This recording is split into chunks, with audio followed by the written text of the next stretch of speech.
Bueno, pues vamos a comenzar para que sea un ágil y duremos la hora y podamos cubrir todos los puntos que tenemos para ustedes. Gracias por venir.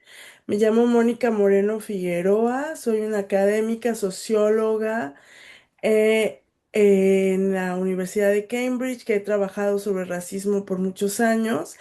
Y hoy queremos presentarles una iniciativa que inició con un proyecto de investigación y que se fue transformando en un producto de comunicación, en un producto de construir, para construir comunidad y sobre todo como un ofrecimiento, una ofrenda, digamos, a las personas que estamos comprometidas con el cambio social, con la justicia social de alguna manera, ya sea desde organizaciones, de activismo, movimientos y la academia también. Entonces, esta iniciativa se llama, bueno, le llamamos a este evento del día de hoy Transformar el racismo desde dentro. Lo vamos a presentar junto con mi colega y amiga Fabiola Fernández Guerra, que está ahí. ¿Quieres decir hola, Fabiola? Hola, ¿qué tal? ¿Cómo está todo el mundo? Qué gusto estar aquí con todos ustedes. Gracias, gracias. Entonces, ¿qué vamos a hacer? Lo que vamos a hacer es que les voy a platicar un poco sobre la opresión internalizada, que es el objetivo que es como la idea central alrededor de esta propuesta y por qué debería importarnos. Vamos a hablar después un poco sobre la campaña, las estructuras que llevamos dentro. Rápidamente les presentaremos una guía de mini talleres que se pueden hacer, que queremos también ofrecer como una primer parada para a crecer este trabajo. Y luego les diré unas palabras sobre el Instituto de Investigación sobre los Racismos Globales para la Transformación Social, que es como el marco más grande en el que se sienta este proyecto, esta iniciativa, esta campaña. Entonces, primero, o sea, quería hablar de este tema, ¿no? ¿Qué es la opresión y el racismo internalizado y por qué nos debería importar? Esto es algo que ha estado muy cercano a mi corazón y a mi pensamiento y activismo desde que comencé a trabajar el tema del antirracismo, del racismo y del antirracismo. Y una pregunta que me hacía fundamentalmente era, bueno, ¿qué nos mantiene en nuestro lugar? ¿Por qué siguen las cosas, bueno, no siguen? ¿Por qué pareciera que la transformación, la justicia que queremos, los lugares a los que queremos llegar, cuesta cada vez más trabajo o es difícil o hay mucho boicot o muchos problemas en llegar a tener como esa satisfacción de que llegamos a un lugar de transformación social al que hemos estado luchando por llegar? Entonces yo decía, bueno, ¿qué es lo que pasa con las luchas feministas, antirracistas, con los esfuerzos en los que pareciera que hay algo que nos mantiene en nuestro lugar, ¿no?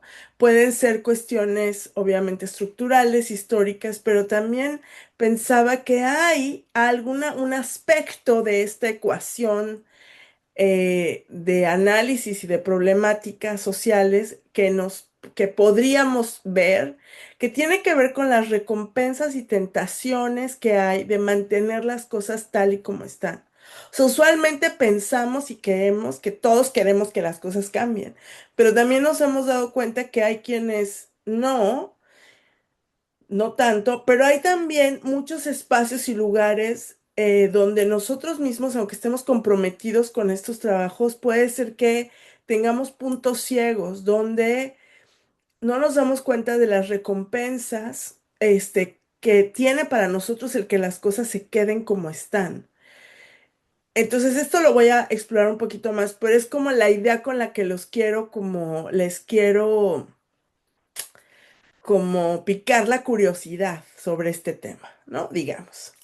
Entonces, me pregunto cómo es que a veces nos quedamos inmóviles, nos damos por vencidos y además, ¿por qué es tan prevalente la creencia, y esto a mí me llama mucho la atención, de que las personas podemos dividirnos entre opresoras y oprimidas. O sea, que hay como dos grandes grupos del mundo mundial y que unos son dominantes y otros son pasivos, que unos son víctimas y otros son perpetradores. Entonces, hay esta constante, es como un lugar común en nuestra forma de pensar, en la que dividimos la gente así y pensamos, por un lado, que si no fuera por aquellos opresores, ya habríamos cambiado las cosas, o que si no fuera por este, aquellos dominantes, ya no nos habríamos dado por vencidos, ¿no?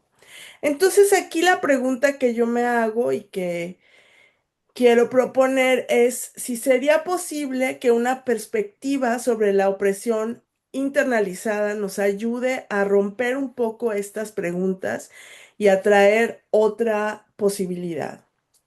Entonces, ¿qué es la opresión internalizada?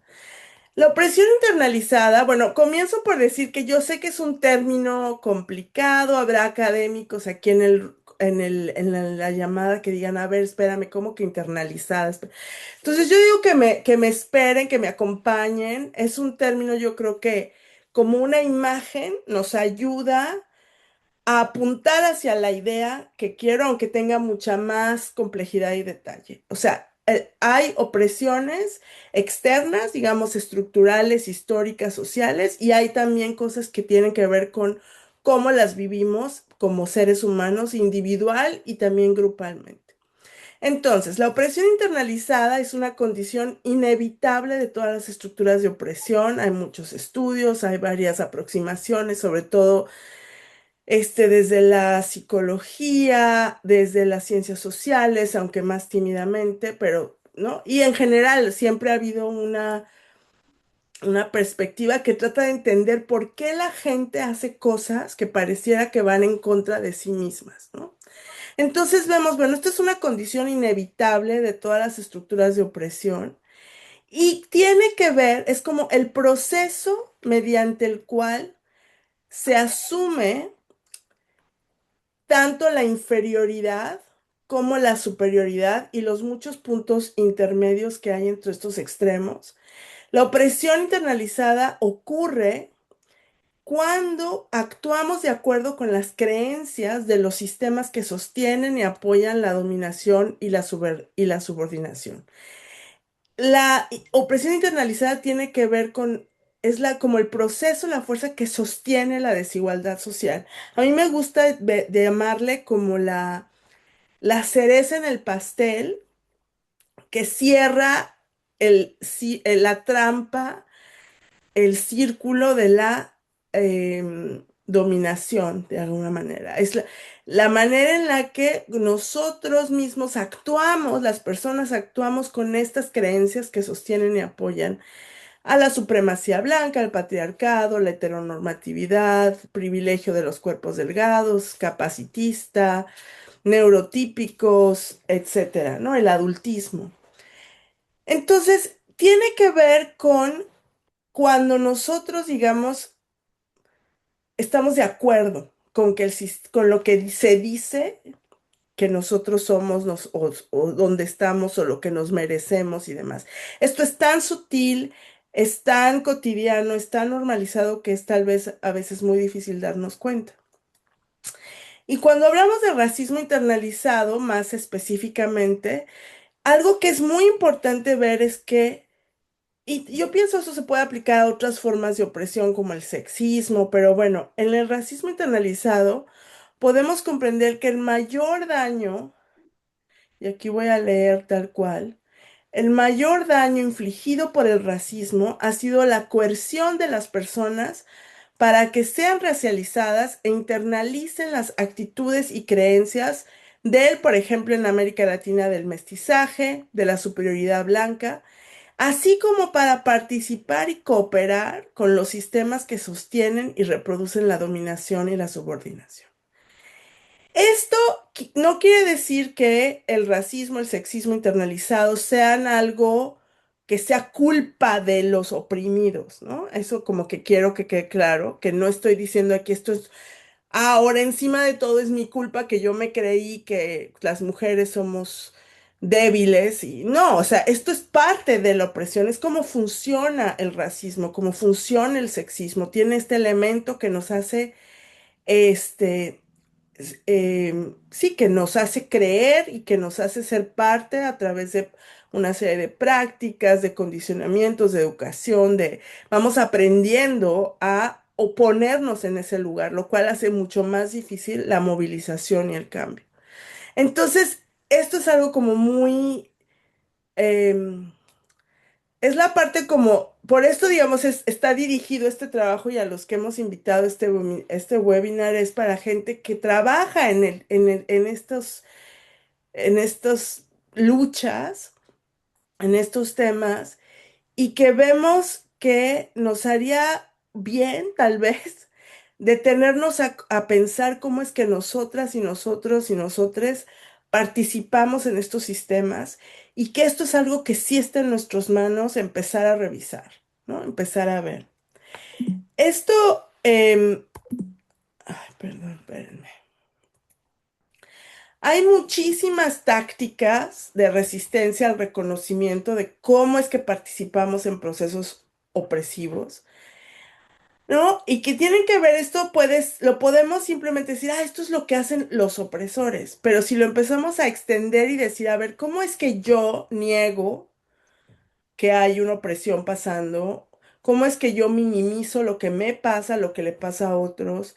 ¿Cómo es que me echo la culpa o también le echo la culpa, etcétera, ¿no? Es como, ¿cómo pudiéramos empezar a hacer ese camino de reconocer las partes en las que sí tenemos una total injerencia en términos de sanar, bueno, sanar, cuidar, empezar a empujar desde otro lugar que no es el mismo desde empujar las estructuras sociales y que hay que seguir haciendo este trabajo más amplio, directo hacia quienes tienen un lugar de nominación más, digamos, en las jerarquías sociales de mayor poder. Sin embargo, es interesante pensar cómo todas las personas tenemos algo que ver con la circulación de la opresión. Y si creemos en eso, que nadie está exento, ¿no? ¿Cómo sería entonces hablar de las lógicas, ¿no? Del racismo internalizado o de la opresión internalizada? Me voy a enfocar ahorita más hacia el racismo internalizado y les quiero contar un poco sobre las lógicas que hemos encontrado en un proceso de investigación que hice con una colega y amiga América López, y también las reflexiones que he tenido desde el colectivo Coopera en mi propia investigación.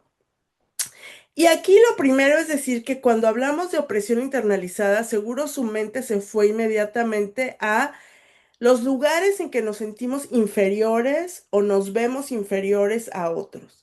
Pero también está la otra parte, que es las superioridades. ¿Cómo aprendemos a ser y sentirnos y vernos como mejores que, como especiales, como líderes, de una manera que puede ser un poco difícil para otros, ¿no? Digámoslo así. ¿Y por qué sería eso? Pero hablemos primero de cómo se manifiesta la inferiorización. La inferiorización como un proceso de interiorizar la opresión.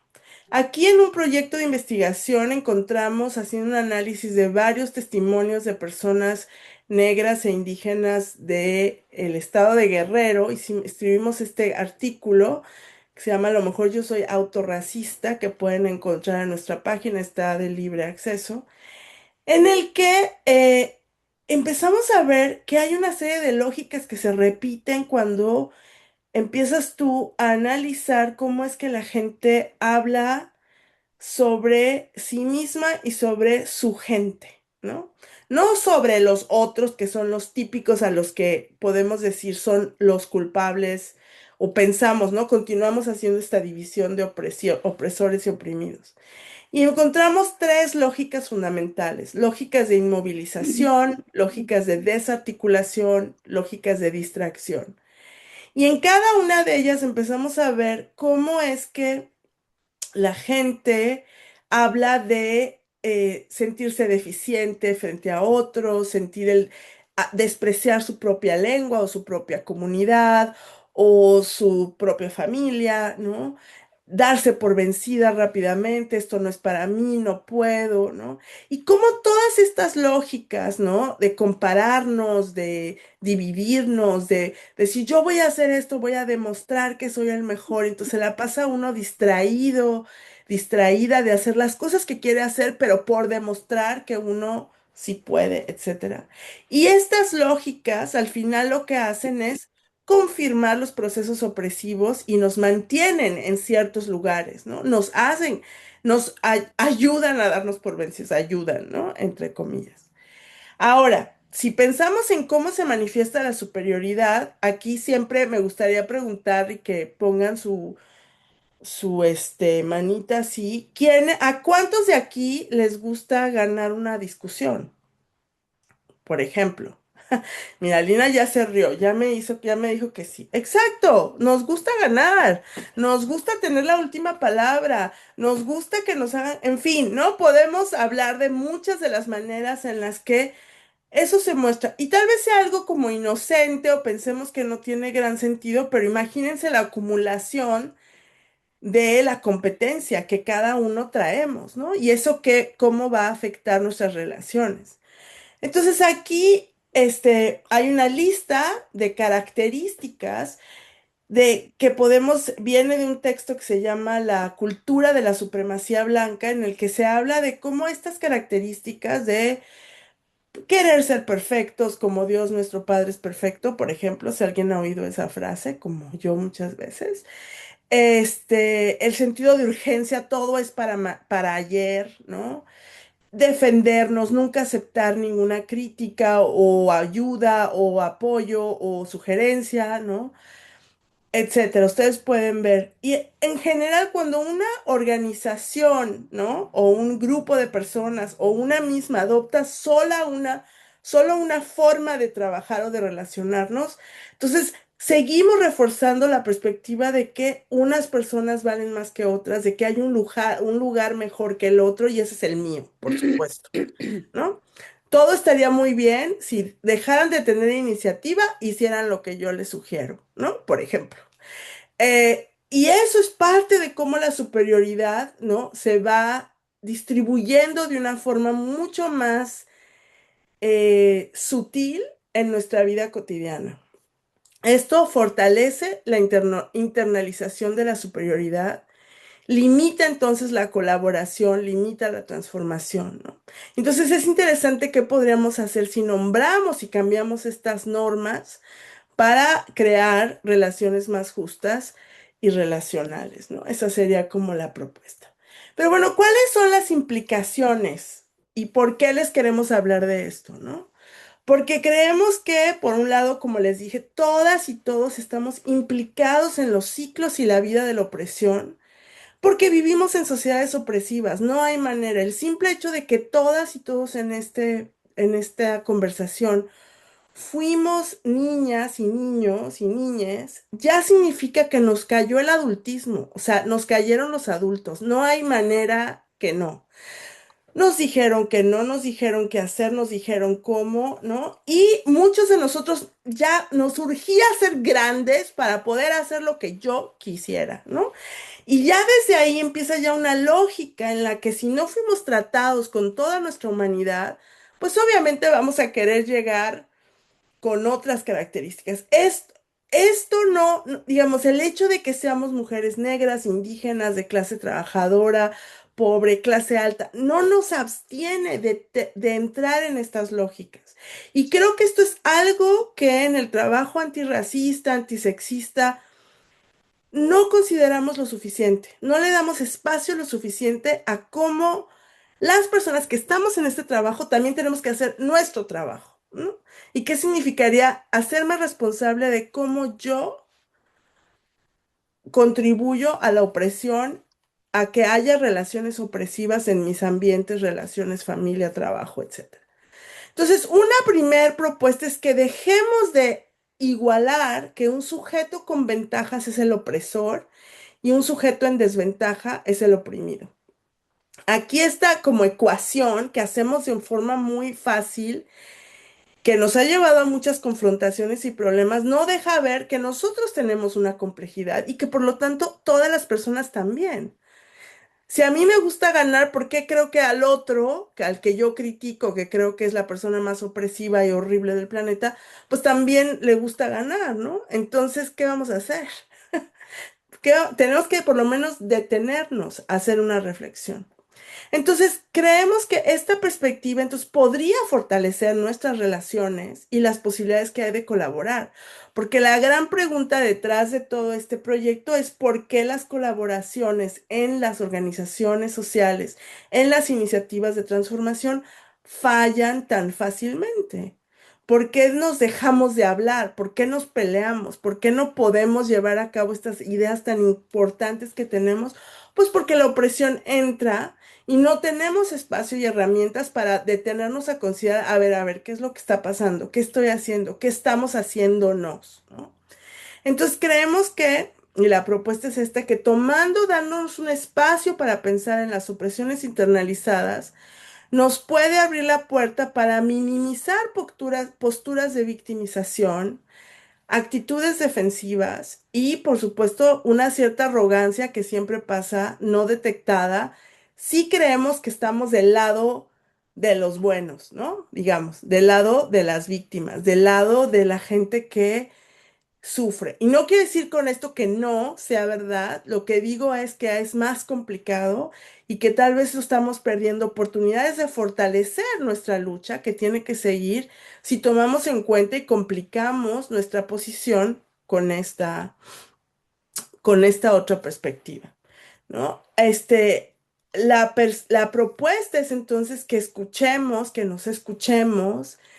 escuchemos nuestro interior, ¿no? Que escuchemos estas estructuras que llevamos dentro y que esto va a significar, bueno, como nos dice Ambelín, a oír el colonialismo dentro de nuestra cabeza, ¿no? Oír la opresión dentro de nosotros y cómo es que funciona. Esto es como el contexto general de la propuesta que les queremos hacer. Le voy a dar la palabra a mi compañera Fabiola, que les va a contar un poco más sobre la campaña que hicimos juntas a partir de estas ideas y que ahorita les vamos a presentar más.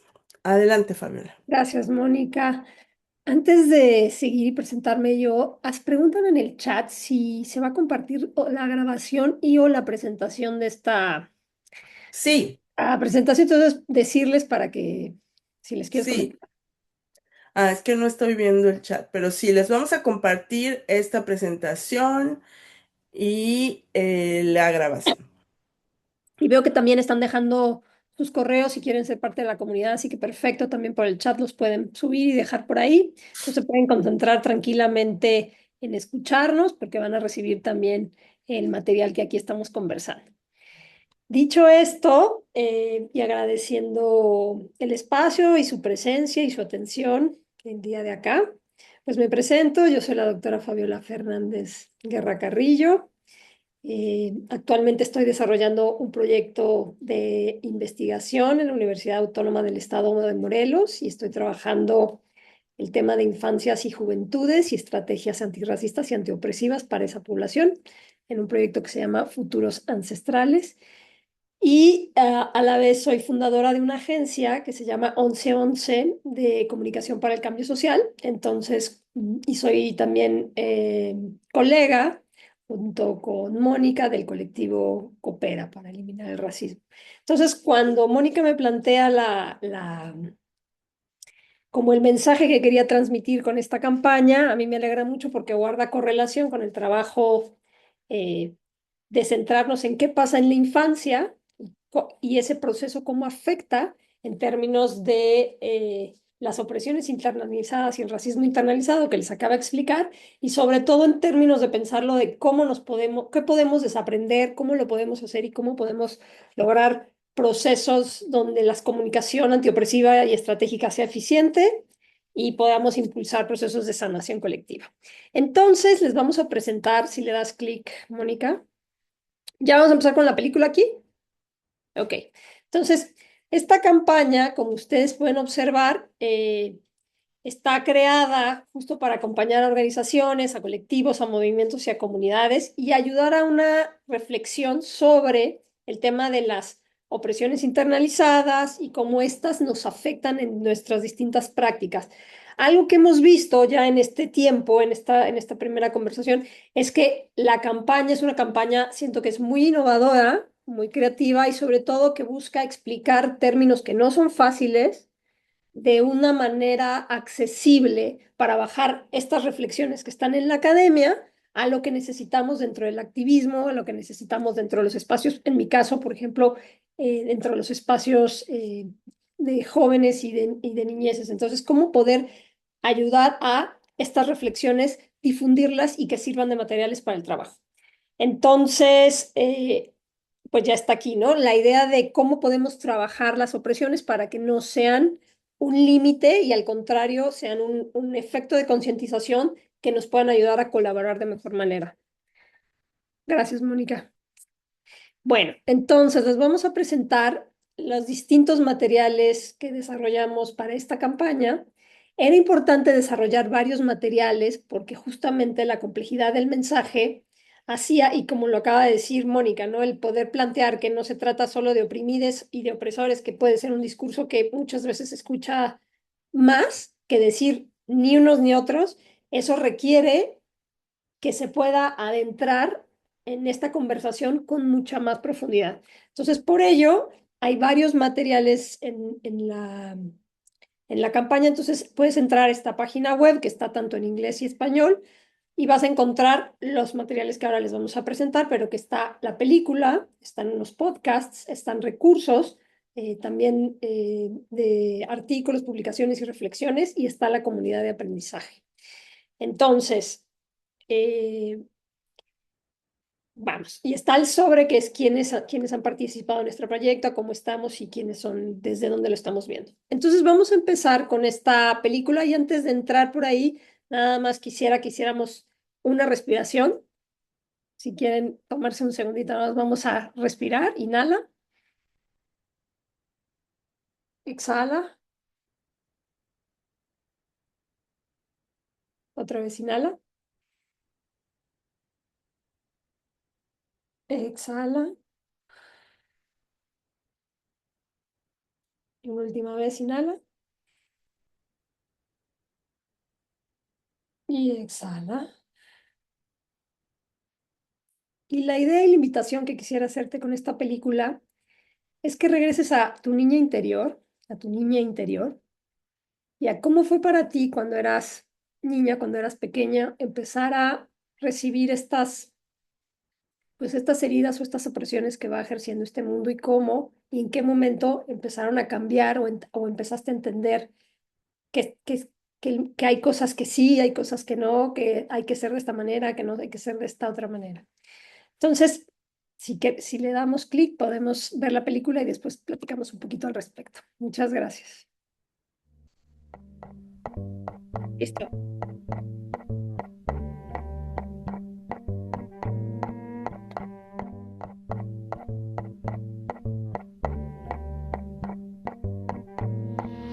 La vida de los seres humanos es un continuo resolver problemas.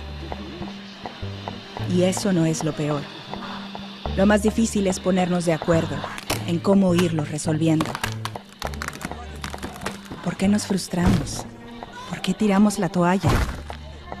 ¿Por qué damos la espalda? ¿Qué nos impide sentarnos a la mesa a dialogar?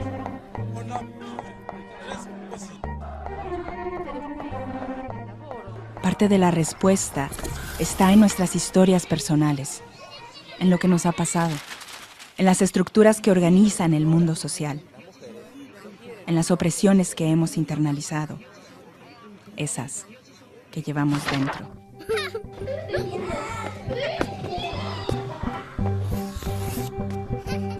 Lo que hemos vivido en la infancia afecta cómo pensamos y cómo establecemos relaciones. Nuestras experiencias de conexión, movimiento y juego continuamente estaban acompañadas de maltratos, dolor y lastimaduras que al día de hoy nos confunden sobre cómo relacionarnos con nosotros mismos y con las demás.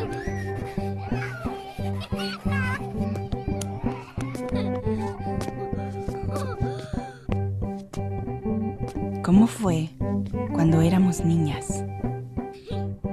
A unas no nos dejaban jugar con otros niños. Otros no pudimos jugar.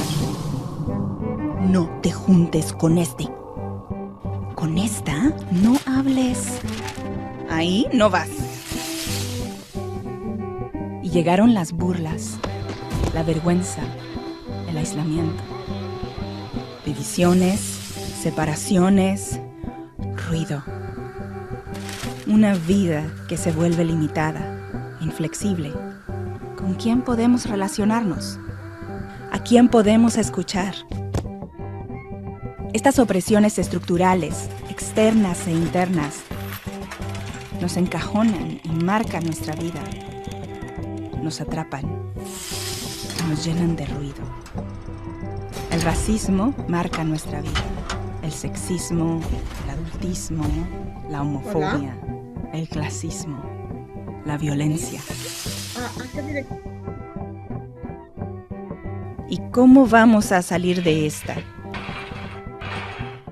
Tenemos que darnos cuenta que las estructuras opresivas externas se cuelan a nuestro interior. Se convierten en ruido que no nos permite pensar, conectarnos. Las hemos internalizado y esto nos genera mucho dolor.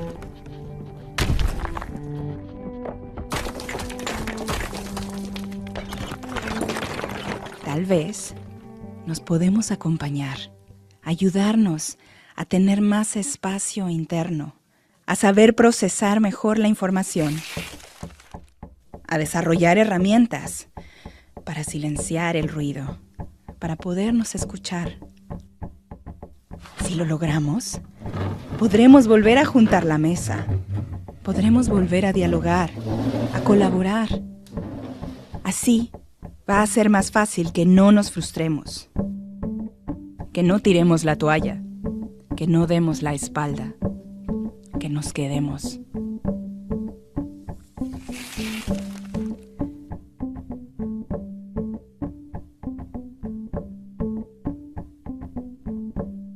¿Se imaginan lo que podríamos hacer?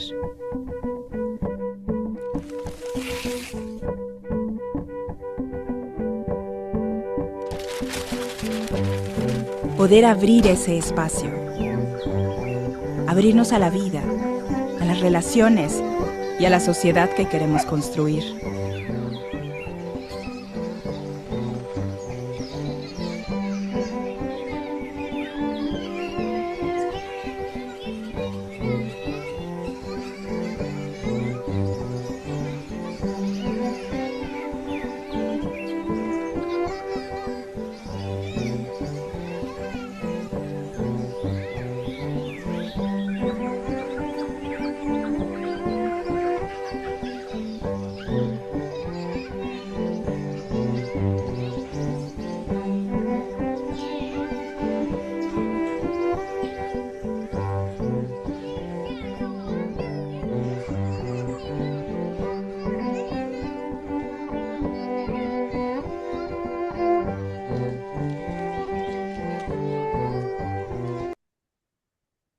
Muchas gracias, Mónica. Bueno, pues eso, quería que vieran la película antes de hablar un poco sobre ella, porque es la idea es que generar una campaña que pudiera llegarles primero a su corazón. Ya veo que están poniendo unos corazoncitos ahí, así que eso es una buena señal, porque justamente parte del trabajo en términos de comunicación antirracista y antiestrategia y antiopresiva es eso, ¿no? Que los mensajes primero nos lleguen al corazón y después al cerebro para que efectivamente esta dimensión emocional también la podamos tocar. Entonces, digamos que en cuanto a la parte técnica, participamos en este proyecto, parte del guión, la parte de la creativa, Mónica Moreno, participé yo, Fabiola Fernández, y la animación la hizo Wilson Borja, que es un ilustrador y animador colombiano muy bueno, que ha tenido otros trabajos, tiene un trabajo que se llama resiliencia, se llama. ¿Cómo se llama su otro trabajo, Mónica? Reparaciones. Reparaciones, sí, no es resiliencia, se llama reparaciones, que es un trabajo muy interesante. También en esta comunidad, en la página web, si le pones sobre, ahí vas a poder conocer el perfil de cada uno de quienes participamos en esta campaña y cuáles son los trabajos previos que hemos hecho. Entonces, la idea, empezar esta campaña con esta idea de la película y escoger como mensaje, como personaje central a una niña que es la que va narrando esto hasta la parte de a empezar con una mesa que se deconstruye o se divide y después que se junta, pues es también una parte que es otro de los mensajes que queremos hacer llegar con esta campaña, que es posible generar estrategias para, aunque sea difícil y doloroso, poder replantear cómo están generando, cómo están, se están articulando estas opresiones y darle la vuelta a ellas, ¿no? Y cambiar esta parte que decía Mónica al inicio de que las opresiones hacen que nos sintamos pequeñas, que nos sintamos soles y que sentimos que no, que a nadie les importamos para revertir esa tendencia y poder generar estrategias de colaboración. Entonces, si le quieres dar a los más adelante, Mónica. Hay varios de los temas que ha platicado Mónica en esta presentación y hay otros más que tienen que ver como qué nos puede ayudar para juntar esa mesa, para colaborar y para poder empezar a reflexionar con mayor profundidad con estos mensajes. Y una de las estrategias que yo le decía que para mí era fundamental era la repetición de los mensajes porque no es fácil. No es fácil entender qué es el racismo interiorizado, qué es el racismo antiindígena, cómo funcionan estas opresiones. Entonces, cada una de estas secuencias que más o menos se abordan en la película de una manera emocional, después en la parte del podcast entramos de lleno. Entonces tenemos un primer podcast sobre cuáles son las estructuras que llevamos dentro, en el que este podcast estamos participando tanto Mónica Morena como yo, como hosts y co-host, y tenemos distintas invitadas de excelente y altísimo nivel que hicieron con nosotros estas grabaciones, que fue un proceso también muy bonito y colaborativo y profundo de reflexión sobre cada uno de estos temas. Y creo que son invitadas que desde su campo y de su expertise, tanto intelectual como emocional, aportan a los procesos de cómo podemos ayudar a reflexionar sobre esto y a no tirar esta toalla. Entonces tenemos el primer podcast que es con el que se abre sobre las estructuras que llevamos dentro. El segundo que es con la maestra Judith Bautista, que es un podcast que a mí es uno de mis favoritos, que se llama Racismo Internalizado y Racismo Antiindígena. También tenemos el tema de la defensividad, el mestizaje y de la masculinidad con Sebastián Frías.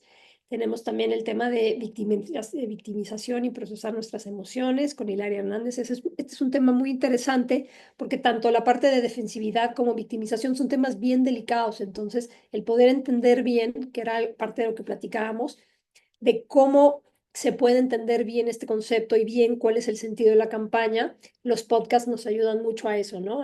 A que se entienda bien cuando se habla de opresores y oprimides, qué estamos diciendo con ello. Después está este podcast también muy interesante sobre el adultismo y la opresión internalizada, sobre la sanación racial colectiva, también con Emiko Saldívar, que es también una colega del colectivo Coopera. Un trabajo muy interesante con Suyata, eh, sobre lo colectivo y la colaboración antirracista, que ella tiene mucha experiencia trabajando estos temas y básicamente en la secuencia que hacemos en el podcast son preguntas disparadoras, después reflexión y al final cerramos con qué es lo que te gustaría que se quedaran pensando. Entonces, parte del podcast sí que creo que funciona muy bien y que puede ser un material que pueden utilizar en varios momentos de escucha, es que hay varios tips en cada uno de estos temas sobre cómo pueden pensar, cómo se puede pensar lo colectivo y la colaboración, cuáles son los principales obstáculos, qué es aquello en lo que podríamos darle la vuelta y seguir pensando, cuáles son las recomendaciones de cada una de estas especialistas y especialistas sobre para aportar al respecto.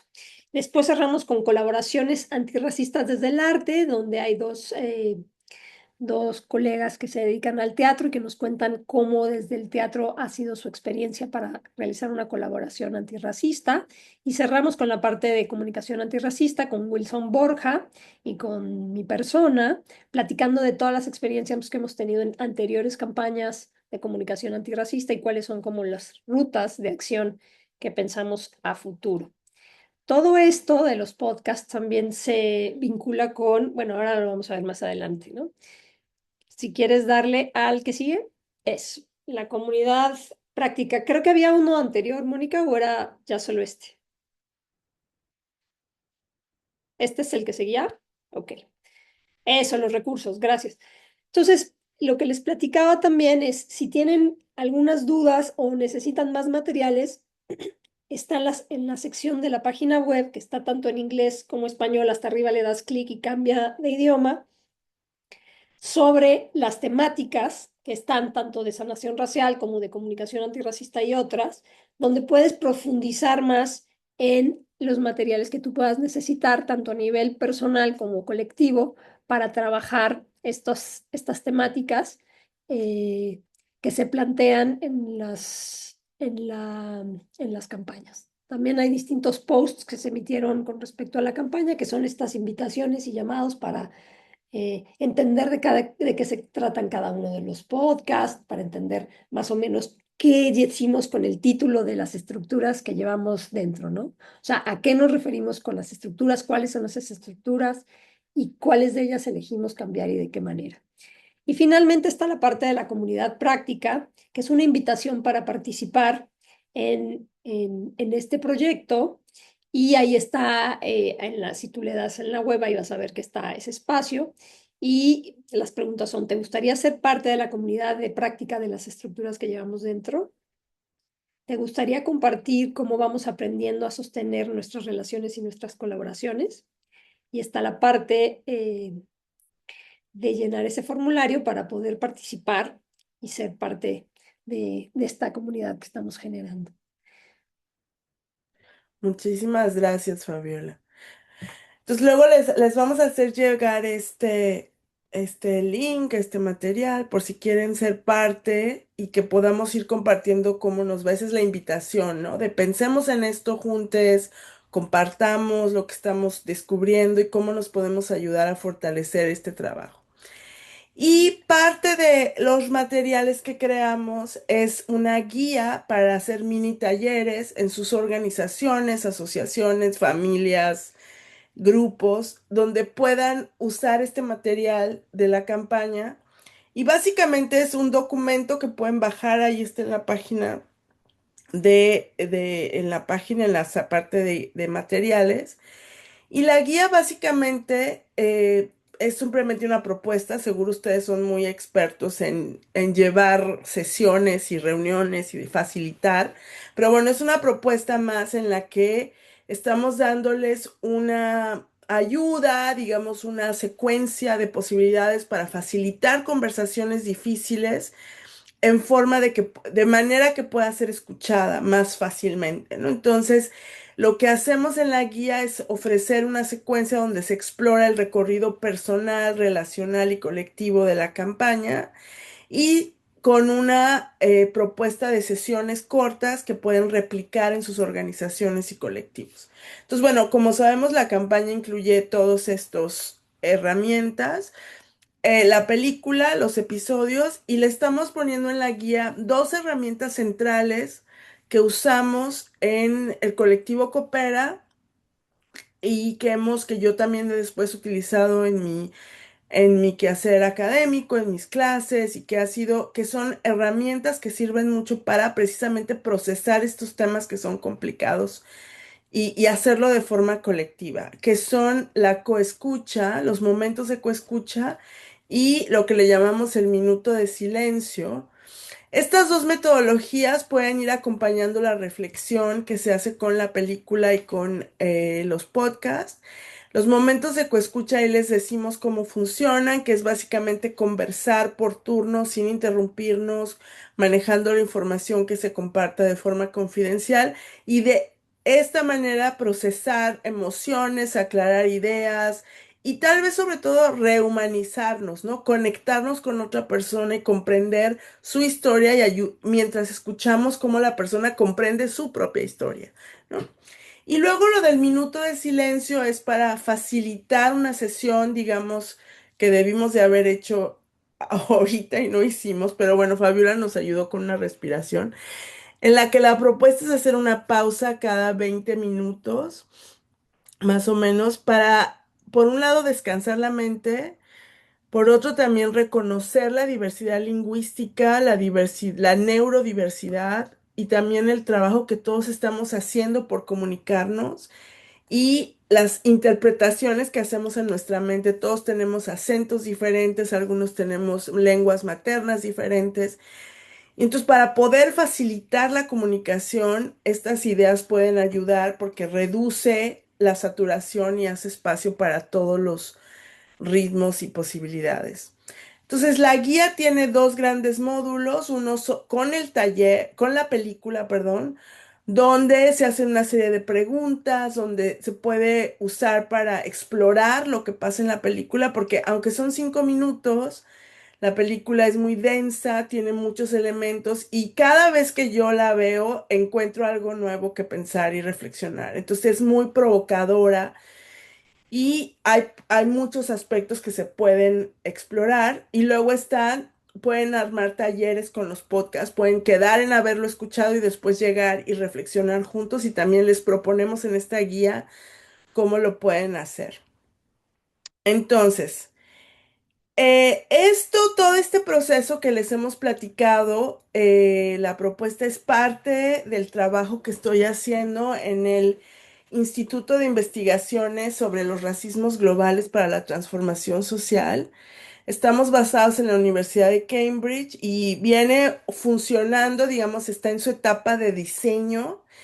Y como diseño, esta campaña de las estructuras que llevamos dentro es nuestro primer producto de comunicación en el cual queremos experimentar cómo es llevar un tema como la opresión internalizada a públicos nuevos y posicionarlo y ver qué pasa y qué respuesta tienen. Entonces, la invitación es a que vengan a este gran experimento que estamos queriendo hacer con la campaña, en el cual queremos ver qué funcionaría mejor, ¿no?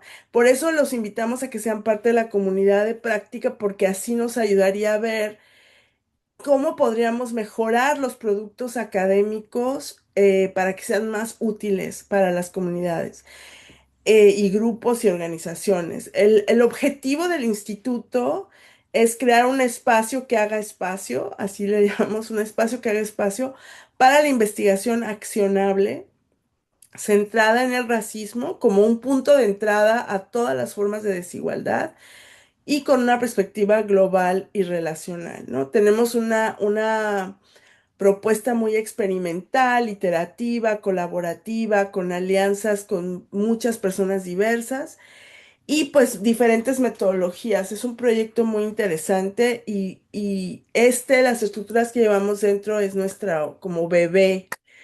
Este es un bebé muy querido de comunicación y de querer llegar a muchos otros públicos y hacer que la investigación sea cada vez más relevante. Entonces, para cerrar, les cuento que el siguiente webinar que armaremos en algún momento en el año nuevo va a ser sobre un trabajo que hemos hecho, que algunos de ustedes ya participaron con nosotros, también del instituto, sobre cómo fortalecer la relación entre organizaciones sociales y academia. Ahí en un tallercito y un proceso de investigación liderado por Judith Bautista y Zenaida Pérez. eh, Hicimos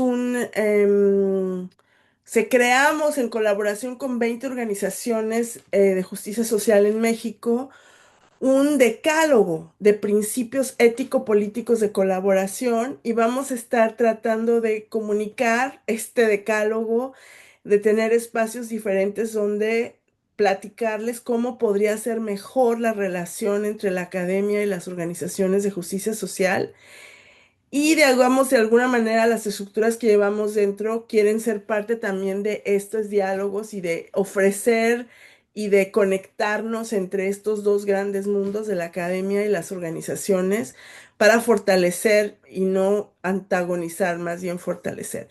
Si por casualidad estuvieran en Guadalajara, el 17 de diciembre vamos a tener una reunión ahí donde hablaremos de este tema en persona.